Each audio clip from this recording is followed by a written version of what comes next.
Marşallarını kaçalan diyor tabi şaşmolcu kol koş. Şuğa çataya yolculuk doş yazda doş iman doş labız bara doş kol koy dünya nakuştu.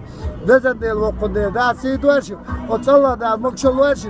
Şu sen ya yolculuk doş yazda boş boşa boş dostoni parçası kol koy ve makdal mı yeşgol. Şu mevdiye çan kaçalan da dukda doşu da bak bu da ima bir toz da arkadaşı. Ahmet Tila Allah akbar. Marşallarını kaçalan diyor tabi şaşmolcu kol koş. Şuğa çataya yolculuk doş yazda doş iman doş labız bara doş kol koy dünya nakuştu. Bezen değil vakunde da sidoşu. Kaçalan da mukşuluşu. Şu sen ya yolculuk doş yazda boş boşa boş dostoni parçası kol koy ve makdal mı yeşgol.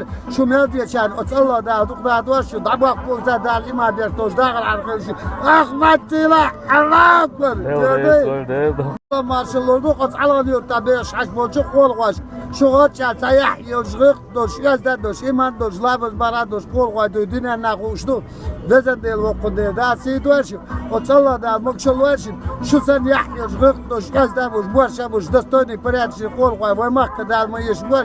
Şu mevdiye çan kaçalan da dukda doşu da bak bu da ima bir toz da arkadaşı.